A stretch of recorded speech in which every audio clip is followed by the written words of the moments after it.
मांगत तुलसीदास कर जोरे, बसहु राम सिय मानस मोरे।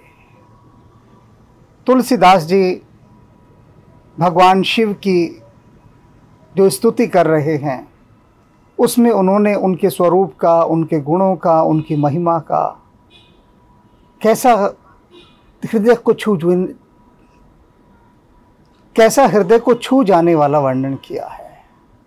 बस यह हृदय की छुअन बढ़ती रहे, बढ़ती रहे, बढ़ती रहे। जैसे जैसे ये हृदय का कमल खिलेगा, वैसे वैसे भगवान शिव का ध्यान भी हमारी ओर लगना आरंभ हो जाएगा। देख लेंगे वे हमें। तो भगवान शिव अपनी एक दया दृष्टि, कृपा दृष्टि, करुणा दृष्टि से हमें देख लें, इसके लिए हम तुलसीदास जी के साथ साथ इस यात्रा पर आगे बढ़ते जाएंगे और उनसे राम की भक्ति की अनुनय विनय करते जाएंगे।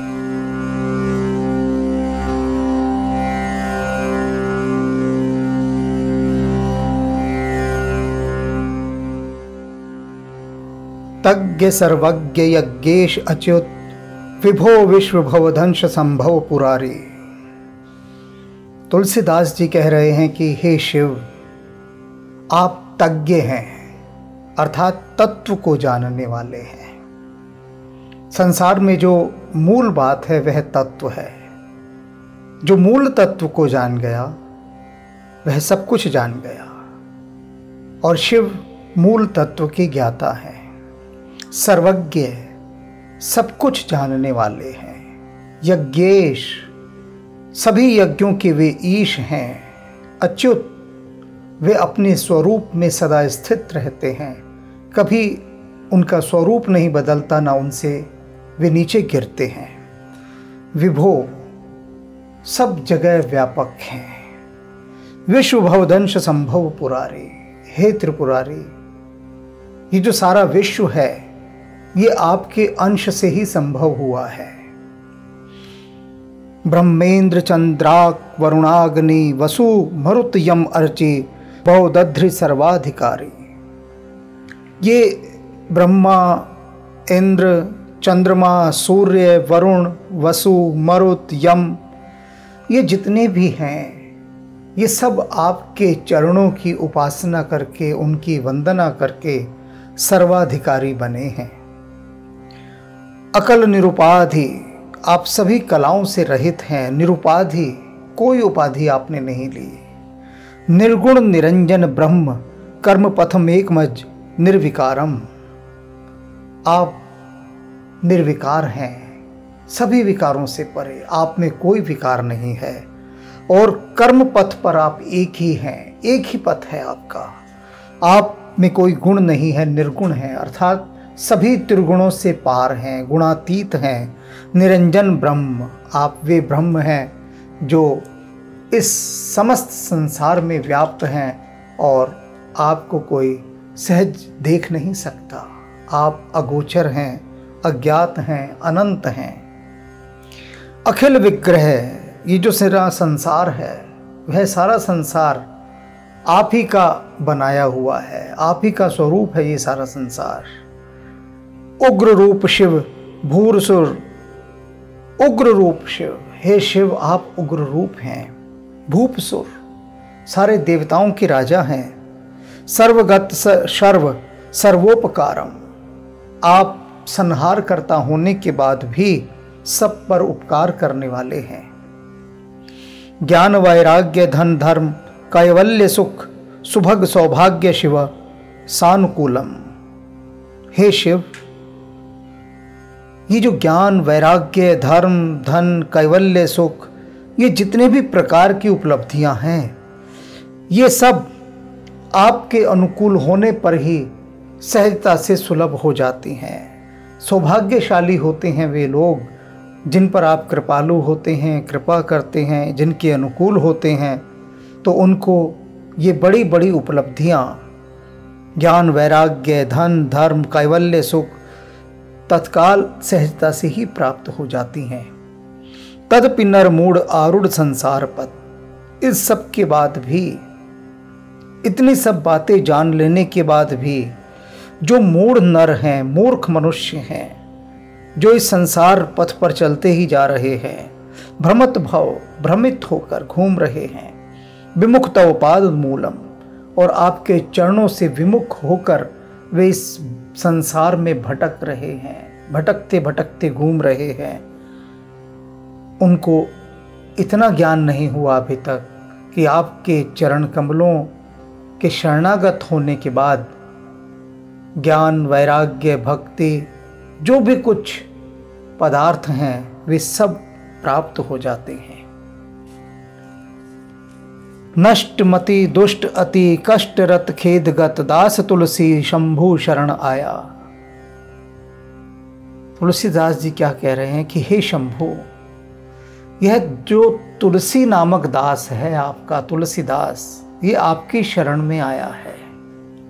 और अपनी विशेषताएं बता रहे हैं तुलसीदास जी यहाँ पर कि मैं जो आपकी शरण में आया हूँ, हे सदाशिव, मेरी विशेषता सुन लीजिए, मेरी योग्यता सुन लीजिए, मेरी काबिलियत क्या है, मेरी क्वालिफिकेशन क्या है, मेरा टैलेंट क्या है, वह सुन लीजिए।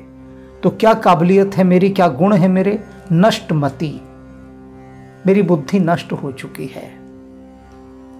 कैसा हूं मैं? पहली अपनी विशेषता बता रहे हैं, नष्टमति, दुष्टमति, और बड़ी पापी बुद्धि का हूं मैं, बहुत दुष्ट हूं, दुष्ट अति, बहुत अधिक दुष्ट हूं, कष्टरत, कष्टों में पड़ा हुआ हूं, खेदगत, दुख और शोक के सागर में डूबा हुआ हूं, ऐसा हूं मैं आपका दास तुलसी। स्वयं को कह रहे हैं नष्टमति दुष्ट अति।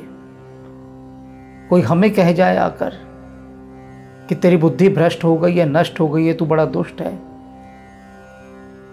तो जान को हाय हत्या मचा देंगे हम। और तुलसीदास जी स्वीकार कर रहे हैं। हम कहाँ स्वीकार करते हैं? हम परमात्मा के आगे भी स्वीकार नहीं करते। हम तो परमात्मा के आगे भी खड़े होकर कहते हैं, हे प्रभु, मैंने आज तक बुरा नहीं किया, मैं सबका भला चाहता हूँ, और सब लोग मुझे धोखा दे जाते हैं। ये क्या हो रहा है प्रभु? मैं तो बहुत पवित्र और सच्चरित्र और अच्छी बुद्धि वाला मनुष्य हूँ। आप देखिए, जिससे भी सुन लीजिए वो यही कहेगा, खरे, कि मैंने तो किसी का बुरा ही नहीं किया कभी। जिसने अनंत लोगों का खून भी पी रखा हो, वो भी यही कहेगा कि मैंने तो किसी का बुरा ही नहीं किया। लेकिन तुलसीदास जिन्होंने कभी किसी का बुरा नहीं किया, वे कह रहे हैं नष्टमति दुष्टमति अति, कि मेरी बुद्धि भ्रष्ट हो चुकी है और मैं बहुत दुष्ट हूं। ऐसी बात, अपने को ही दोषी मान रहे हैं कि मुझ में ही सारे दोष हैं। अगर मुझ में ये दोष नहीं होते तो प्रभु आप तो कब से प्रसन्न हो गए होते। निश्चित रूप से मुझ में अभी अवगुण बचे हुए हैं, क्योंकि अवगुणों के रहते, दोषों के रहते, पाप के रहते, कलुष के रहते, दुर्गंध के रहते परमात्मा प्रवेश नहीं देता, भक्ति नहीं देता। बाकी जो भी कुछ कर रहे हैं हम, वो सिर्फ एक टेक्निकल मशीनी एक्ट है जो हम करते हैं। धूप बत्ती जला ली, अगरबत्ती जला ली, पूजा पाठ कर लिया, ये सब रीति रिवाज हैं, ये भक्ति नहीं है। भक्ति की ओर बढ़ने का एक प्रयास मात्र है, एक प्रारंभिक स्थिति है। जैसे कायदे से हम सीखते हैं अ अनार, क कबूतर, लेकिन ये भक्ति नहीं है। भक्ति को सीखने के लिए, एक लिपि को पढ़ने के लिए भक्ति की ये सिर्फ एक प्रारंभिक स्थिति है। और तुलसीदास जी उसमें अपने को स्वीकार कर रहे हैं कि मैं ही, सारा दोष ही मुझ में है, इसीलिए तो आप प्रसन्न नहीं हो रहे। देह का मारे, हे कामदेव को मारने वाले, हे शिव, आप मुझे यह वरदान दीजिए कि श्री राम पद पंकजे भक्ति, श्री राम के चरण कमलों में मुझे भक्ति दे दीजिए। और उससे क्या होगा? यदि आप मुझे भक्ति दे देंगे तो अनवरत गत भेद माया, ये जो माया है, ये जो भेद बुद्धि की माया है, जिस माया ने मुझे भरमाया हुआ है, वह समाप्त हो जाएगी, वह चली जाएगी। यदि भक्ति आ गई, यदि भक्ति आ गई श्री राम के चरण कमलों में, तो ये माया स्वतः ही चली जाएगी। फिर मुझे ये भेद कर कर के सताएगी नहीं, क्योंकि यदि सूर्य आ गया तो अंधकार कहाँ रहेगा। यदि श्री राम के चरण कमलों में वास्तव में भक्ति हो गई, सच्ची भक्ति हो गई, प्रीत जुड़ गई, तो फिर माया वहाँ कहाँ टिकेगी, कहाँ ठहरेगी। तो तुलसीदास की सारी विनय, सारी वंदना, सारी स्तुति, सारे निवेदन सब एक ही बात में है कि किस प्रकार से मुझे वह वर प्राप्त हो जाए भगवान शिव से कि श्री राम के चरण कमलों में मेरी प्रीति लग जाए, मैं जुड़ जाऊं उनके श्री चरणों के साथ।